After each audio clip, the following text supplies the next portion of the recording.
শুরুটা বলিউডের জওয়ানের কপি আর শেষটা সাউথের রোলেক্স ক্যারেক্টারের কপি। রোলেক্স স্যার, এই দুই মিলিয়েই কি বাংলা সিনেমা তাণ্ডব? গল্পে টুইস্ট লাগবে না? নাকি পাবলিক বোর হয়ে যাবে তো? না, মোটেই এমন না। তাণ্ডব একটি larger than life cinema and Bangla film ইন্ডাস্ট্রির first ever movie universe. Tandav এমন একটি সিনেমা যেটা দেখা শুরু করার একটু পর আপনাদের মনে হবে ধুর এটা কি গল্প, একই স্টোরি, একই মেকিং, পুরানো প্লেটে নতুন খাবার বেরিয়ে দিছে, একই কাহিনী, একই ফর্মুলা। ঠিক যেই মুহূর্তে আপনি বোর হতে যাবেন তখনই দেখবেন গল্পের টুইস্ট। আপনার কাছে মনে হবে গল্পটা সোজা লাইনে আগাবে, কিন্তু গল্পটা কখন যে আনপ্যারালাল হয়ে 90 ডিগ্রি অ্যাঙ্গেলে বাঁক মারবে আপনি ধরতেই পারবেন না। এক কথায় তাণ্ডব সিনেমাটিকে বিশ্লেষণ করলে বলবো ট্রিমেন্ডাস। শাকিব খান যেমন দিন দিন নিজেকে ছাড়িয়ে যাচ্ছে, ঠিক তেমনই ডিরেক্টর রায়হান রাফি তিনিও মেকিং এ দিন দিন নিজেকে ছাড়িয়ে যাচ্ছে। একটি গাছের ডাল থেকে যেমন অনেকগুলো শাখা প্রশাখার তৈরি হয়, ঠিক তেমনই তাণ্ডব সিনেমার গল্প। এই একটি গল্প থেকে আরো 4-5টা গল্পের তৈরি হবে। বলা যায় একটা cinematic universe with a lot of monster. তাণ্ডব সিনেমাটিতে শাকিব খানের দাড়ির স্টাইলটা কেমন লাগছে? সুন্দর না? আমাদের মধ্যে কিন্তু এমন অনেকেই রয়েছে যাদের মুখে দাড়ি ওঠে না। আর ভাই, যার দাড়ি নাই সেই জানে দাড়ি না থাকার কি যন্ত্রণা। ঠিক বলেছো। এখন মুখে দাড়ি বা লোম ওঠার জন্য সারা বিশ্বে পরীক্ষিত এবং অথেন্টিক কোনো প্রোডাক্টের নাম যদি বলি তাহলে সেটা হচ্ছে মিনক্সিডিল। এটা ভাই এমন একটা ঔষধ যেটা মুখে দাড়ি ওঠার জন্য 100% কার্যকরী। প্রতিদিন 2 বার করে এই মিনক্সিডিল ব্যবহার করলে আপনি খুব দ্রুত এর ফলাফল দেখতে পারবেন। মিনক্সিডিল কিন্তু খুবই ভালো এবং কার্যকরী একটি প্রোডাক্ট। আপনারা গুগলে মিনক্সিডিল নিয়ে একটু রিসার্চ করলে এর গুণাগুণ সম্পর্কে জানতে পারবেন। মিনক্সিডিলের অথেন্টিক এবং অরিজিনাল প্রোডাক্টটি আমরা পেয়েছি দ্য জেন্টলম্যানস ইসেনশিয়াল নামের এই ফেসবুক পেজটি থেকে। আপনারা যারা যারা মিনক্সিডিল কিনতে চাচ্ছেন তারা কিন্তু অবশ্যই দ্য জেন্টলম্যানস ইসেনশিয়াল এই ফেসবুক পেজে যোগাযোগ করবেন। তাদের ফেসবুক পেজের লিংক এবং তাদের হোয়াটসঅ্যাপ নাম্বার এই দুটোই কিন্তু এই ভিডিওটার ডেসক্রিপশন বক্সে দেওয়া আছে। তবে মিনক্সিডিলের বক্সে শুধুমাত্র মিনক্সিডিলই ছিল না, সেই সাথে আমরা পেয়েছি একটি ড্রামা রোলার এবং একটি ড্রপার। দাড়ির পাশাপাশি জনপ্রিয় আর যে কিবরিয়া ভাই কিন্তু এই মিনক্সিডিল মাথায় ব্যবহার করে ভালো ফলাফল পেয়েছেন। তবে এই জায়গায় ভাই একটা সিরিয়াস কথা খুবই গুরুত্বপূর্ণ। আপনার স্কিন যদি খুব বেশি সেনসিটিভ হয় এবং আপনার স্কিনে যদি অ্যালার্জি জনিত কোনো সমস্যা থেকে থাকে তাহলে মিনক্সিডিল ব্যবহার করার আগে অবশ্যই কিন্তু ডাক্তারের পরামর্শ নিয়ে নেবেন। এই মিনক্সিডিল কিন্তু যাচ্ছে তাই ভাবে ব্যবহার করা যায় না। এই মিনক্সিডিল ব্যবহার করার প্রপার নিয়ম এবং এই মিনক্সিডিলের মধ্যে কি কি রয়েছে, এটা কিভাবে কাজ করে, কি কি উপকার সাধন করে, এই সব কিছু নিয়ে বিস্তারিত একটি ভিডিওর লিংক কিন্তু এই ভিডিওটার ডেসক্রিপশন বক্সে দেওয়া আছে। ওই ভিডিওটা দেখলে আপনারা পুরোপুরি ক্লিয়ার হয়ে যাবেন মিনক্সিডিল সম্পর্কে। তাণ্ডব সিনেমাটির রিভিউ দিতে গেলে আমি প্রথমেই কথা বলবো এই সিনেমাটার বিজিএম নিয়ে। লাইক কি ছিল বিজিএম এ? আমি যদি তাণ্ডব সিনেমাটিকে 10-এ 9 রেটিং দেই তাহলে এর বিজিএম কে দেওয়া লাগবে 10-এ 100। তাণ্ডব সিনেমাটির বিজিএম স্কোরে কাজ করেছে ইন্ডিয়ান শঙ্কর রাজা। বোঝাই যায় বিজিএম এ তাই অনেক খরচ করা হয়েছে, তবে এই খরচটা অর্থিত। মনে করেন সিনেমাটার ফার্স্ট হাফে আমি যেই মুহূর্তে বোর হইতে যাব ঠিক ওই মুহূর্তে সিনেমাটার বিজিএম আমাকে পুরোপুরি চাঙ্গা করে দেয়। কোনো প্রকার হেজিটেট ছাড়াই বলতে পারি বেস্ট বাংলা মুভি বিজিএম পাবেন আপনারা তাণ্ডবে।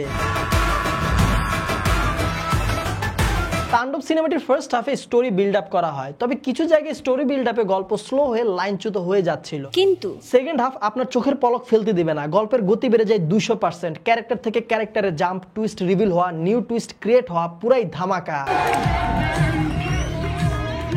এইবার তাণ্ডব সিনেমাটির ক্যারেক্টারগুলো নিয়ে একটু কথা বলি। শাকিব খানকে নিয়ে তো নতুন করে কিছু বলার নাই, তবে তার ক্যারেক্টারের নতুনত্ব ছিল। তার ক্যারেক্টারের মধ্যে ভয়েস মডুলেশন দেখা যায় যেটার আউটপুট এবং চেষ্টা দুটাই খুব ভালো ছিল, তবে এটা অনেকের কাছে ভালো নাও লাগতে পারে। আপনাদের মতো শয়তানদের শায়েস্তা করতে একটু শয়তানি করতে হয়। শাকিব খানের হ্যান্ড টু হ্যান্ড ফাইট সিনগুলো তো নতুনত্ব ছিল। এতদিন সাউথের সিনেমায় এই ন্যাচারাল ফাইট সিনগুলো দেখতাম, এবার বাংলা সিনেমায় পেলাম। খুবই ন্যাচারাল এবং এনার্জেটিক ছিল ফাইট ডিরেকশনে। এই পরিবর্তনটা বাংলা ফিল্ম ইন্ডাস্ট্রিতে খুবই দরকার ছিল। এরপর কথা বলা লাগে সাবিলা নূরকে নিয়ে। তার অভিনয় কিন্তু যথেষ্ট ন্যাচারাল এবং ভালো ছিল, তবে তার সব থেকে ভালো পারফরমেন্স ছিল লিচুর বাগানে গানটায়।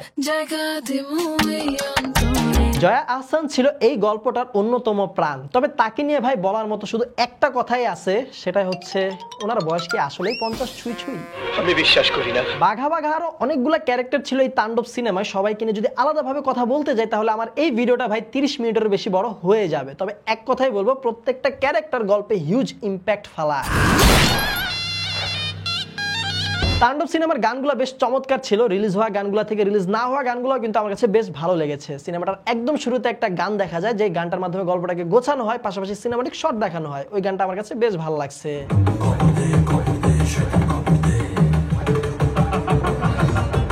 সিনেমার গল্পটা ছিল আনপ্রেডিক্টেবল, আর যেহেতু এই সিনেমাটার মাধ্যমে একটা ইউনিভার্স তৈরি হইতেছে, তাই এই সিনেমার গল্পটা নিয়ে একটা কথায় বলা যায়, সেটা হচ্ছে শেষ হইয়াও হইল না শেষ।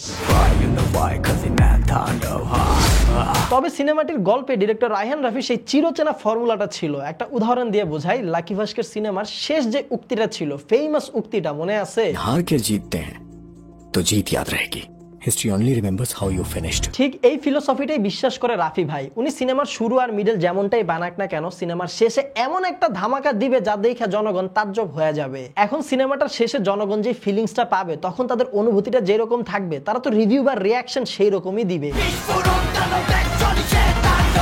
সব মিলিয়ে পজিটিভ দিকে বলবো, তাণ্ডব হচ্ছে বক্স অফিসে তাণ্ডব লাগানোর মতো একটি সিনেমা, রিফ্রেশিং, এনার্জেটিক এবং রিকমেন্ড করার মতো।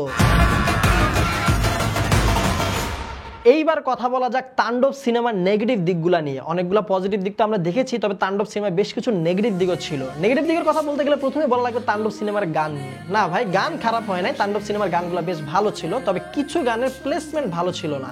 সেই চিরচেনা গানের প্লেসমেন্ট, পাশাপাশি আচুক্কা প্লেসমেন্ট। তারপর কথা বলা লাগে এই সিনেমাটার ইনডোর সিনগুলার কালার গ্রেডিং নিয়ে। তেমন ভালো ছিল না, সিনেমার স্ট্যান্ডার্ড এবং কোয়ালিটি অনুযায়ী কালার গ্রেডিং খুবই পুর ছিল। সিনেমাটোগ্রাফি নিয়েও আছে এক গাদা অভিযোগ। কিছু রানিং সিন ছিল, কিছু না বেশ কিছু। তো ওই সিনগুলো যে ক্যামেরা হাতে নিয়ে দৌড়াইছে সেটা বোঝাই যায়। স্টেবিলাইজারের মা বাপ এক হয়ে গেছিল। এত পরিমাণের শেক অনেকটা বিশ্রীভাবেই ভিজিবল ছিল। তো এই জায়গাটা আরেকটু ফোকাস করলে ভালো হতো। হ্যাঁ ভাই, ঠিক আছে, 100% ঠিক। তো টুকটাক কিছু নেগেটিভ দিক তো থাকবেই, তবে এই নেগেটিভ দিকগুলো থেকেও কিন্তু বেশি হাইলাইট হচ্ছে তাণ্ডব সিনেমার পজিটিভ দিকগুলা, যার ফলে তাণ্ডব সিনেমার প্রত্যেকটা শোই কিন্তু বলতে গেলে সিনেমা হলে এখন হাউসফুল যাচ্ছে, কারণ তাণ্ডব বক্স অফিসেও তাণ্ডব চালাচ্ছে। এইবার কথা বলা যাক RCU নিয়ে বা রায়হান রাফির সিনেমাটিক ইউনিভার্স নিয়ে। ভিডিওটার এই পর্যায়ে কিন্তু তাণ্ডব সিনেমাটির স্পয়লার থাকবে, তাই যারা স্পয়লার চান না তারা এখনই ভিডিওটা স্কিপ করেন, তবে কঠিন আলোচনা হবে। চলিয়ে শুরু করতে হ্যাঁ। তাণ্ডব সিনেমাটিতে দুইটা নায়কের ক্যামিও ছিল, দুইজন সুপারস্টারের। প্রথমে কথা বলি সিয়াম আহমেদকে নিয়ে। সিয়াম আহমেদকে এমন একটা ক্যারেক্টার দেওয়া হয়েছে, যে ক্যারেক্টারটা হয়েছে ভাই শয়তানেরও শয়তান, devil square, but Siam Ahmed just nailed it. শুনেছি প্রখ্যাত নায়ক জিয়াউল রোশানকে এই ক্যারেক্টারটা করার জন্য প্রথমে অফার দেওয়া হয়েছিল, সে রিজেক্ট করে দেয়। যদি প্রকৃতপক্ষে সে রিজেক্ট করে দেয়, তাহলে আমার কাছে ব্যক্তিগতভাবে মনে হয় তার ক্যারিয়ারে নেওয়া সবথেকে বড় ভুল ডিসিশন ছিল এইটা। আমি একজন ফাইটার। আপনি শিওর থাকেন ডিরেক্টর রায়হান রাফি সিয়াম আহমেদের এই ক্যারেক্টারটা নিয়ে আরেকটা আলাদা সিনেমা বানাবে তার ইউনিভার্সের, একদম ডেডিকেটেড সিনেমা, যেই সিনেমায় এই ক্যারেক্টারটার সূচনা এবং তার পরিণতি দেখানো হবে। পাশাপাশি তাণ্ডব 2 সিনেমাতে এই ক্যারেক্টারটা কিন্তু one of the biggest rival থাকবে। এইবার আসি সিনেমাটার মেইন টুইস্ট আফরান নিশোর ক্যামিও নিয়ে। হ্যাঁ ভাই, তাণ্ডব সিনেমায় আফরান নিশো রয়েছে। সিনেমার একদম লাস্ট সিনে উদ্ভব হয় আফরান নিশোর। তিনি আসেন এইটা জানান দিতে যে তাণ্ডব সিনেমাটার গল্প শুধুমাত্র তাণ্ডব সিনেমাতে সীমাবদ্ধ নয়, তাণ্ডব সিনেমার গল্প হবে একটা ইউনিভার্স। সত্যি কথা বলতে তাণ্ডব সিনেমায় আফরান নিশোর এন্ট্রিটা আমার কাছে ভালো লাগে নাই। একদম সেম টু সেম ছিল বিক্রমের রোলেক্সের মতো, খুবই সিমিলার। আর আফরান নিশোর ক্যারেক্টারটা কিন্তু ভাই নতুন কোনো ক্যারেক্টার না। আমরা সুরঙ্গ সিনেমায় আফরান নিশোর যে ক্যারেক্টারটা দেখছিলাম মাসুদ, সেই সুরঙ্গ মাসুদই চলে আসে তাণ্ডবে। তার মানে বলা যায় ডিরেক্টর রায়হান রাফির ইউনিভার্সের প্রথম সিনেমা হচ্ছে সুরঙ্গ। সুরঙ্গ দিয়ে ইউনিভার্সের সূচনা হয়, আর অফিসিয়ালি ঘোষণা আসে তাণ্ডব সিনেমার মাধ্যমে। এখন সুরঙ্গ সিনেমার ভোলা ভালা মাসুদ কিভাবে গ্যাংস্টার মাসুদ হয়ে গেল, মাঝখানে কত কি ঘটনা ঘটছে, এইটা নিয়ে আরেকটা ডেডিকেটেড সিনেমা আসবে রায়হান রাফির ইউনিভার্সের, লেখা রাখেন। আমি মাসুদ। তাহলে তো অলরেডি রায়হান রাফি ইউনিভার্সের আপকামিং 3টা সিনেমা কনফার্ম। তাণ্ডব 2 তে আফরান নিশো আর শাকিব খানের ক্ল্যাশ, সিয়াম আহমেদের ক্যারেক্টারটা নিয়ে ডেডিকেটেড একটা সিনেমা, আফরান নিশোর ক্যারেক্টার নিয়ে ডেডিকেটেড আরেকটা সিনেমা। এই ছিল তাণ্ডব সিনেমা এবং রায়হান রাফি ইউনিভার্স নিয়ে আমাদের মতামত। আপনাদের কাছে কি মনে হয় সেই মতামত কিন্তু কমেন্ট বক্সে আমাদেরকে জানাতে পারেন। So guys, that's all of today. আশা করি ভিডিও আপনার কাছে ভালো লেগেছে। ভিডিও যদি আপনার কাছে বেশি ভালো লাগে তাহলে আপনাদের মন থেকে আপনাদের ভালোবাসা থেকে ভিডিওতে লাইক কমেন্ট শেয়ার করে দিন। আমাদের প্রথমে দেখে থাকলে এখন চ্যানেল সাবস্ক্রাইব করুন। আর শুধু সাবস্ক্রাইব করলে হবে না, সাথে কিন্তু অবশ্যই অবশ্যই অবশ্যই পাশের ঘন্টাটাও বাজিয়ে দিবেন। ভিডিওটা এতটুকু ছিল, দেখা আমার সাথে পরবর্তী ভিডিওতে। Till then stay well, stay awesome, bye by.